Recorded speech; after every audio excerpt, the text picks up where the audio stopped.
Hello, everybody. God bless you today.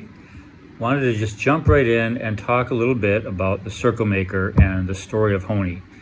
You know, if you've read the book or started reading it yet, or, we're at church on Sunday, I shared about the story, or you heard about the story of Honi, who during a time of drought in Israel drew a circle around himself in the ground and stood within it and prayed, saying, God, I'm not going to leave this circle until you send rain.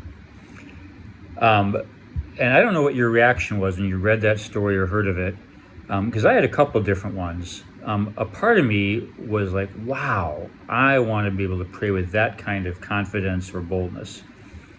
Another part of me was much more hesitant, feeling like, man, that feels a little presumptuous. How do you get the guts or courage to pray that way? It almost seemed inappropriate. And so I had these two warring ideas within me. And as I thought about it and even prayed about it a little bit, like, why do I react this way and where does that come from? I realized that in my thinking, someone who prays that way is going to come from one of two places. One, a bad place that is someone who doesn't know God and thinks that they can somehow manipulate him or control him or blackmail him. We sometimes hear about prisoners going on hunger strikes to force the prisoner warden to change a policy, and it's a form of blackmail.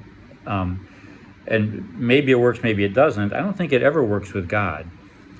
But one way to pray that way, or one place to pray that way from, is this place of not knowing him and thinking you can twist his arm.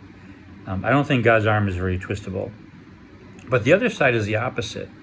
It comes from a place of knowing God really well, of being intimate with him and being very confident of who God is and confident in your standing before him and your ability. You understand that God's invited you to influence him and called you to a place of influence. And, if you look at the story, God responded to Honi by answering his prayer. So my conclusion is that Honi was in that separate place. He wasn't trying to twist God's arm or, manipulate him in some way. Like I said, I don't think that works anyways. But there was a confidence and a boldness that he carried that God seemed to honor. So I find myself thinking, you know what? I want to grow in that.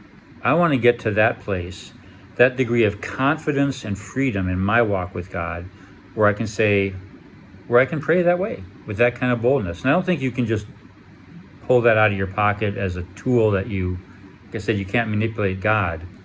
But I think there's a place of being able to freely and confidently express our heart and confidently approach God, knowing his nature, his love, his will, and things like that. So I want to end this today just by inviting you to think, where are you with that? Do you pray that way? Have you ever prayed that way? And if not, why not? Is it because you fear being presumptuous? I understand that. I've been there.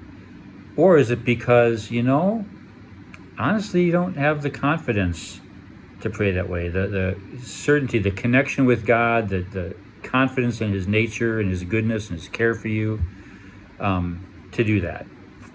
So I'm going to leave that with you. And my prayer for myself and for all of us is going to be simply, Lord, help us get to that place where we know you so well that we can be confident and bold in coming to you. If you need a scripture in Hebrews 4, it talks about how because of what Jesus has done, we can approach the throne of God boldly, being confident that we will receive what we ask and being confident we can receive grace in our time of need.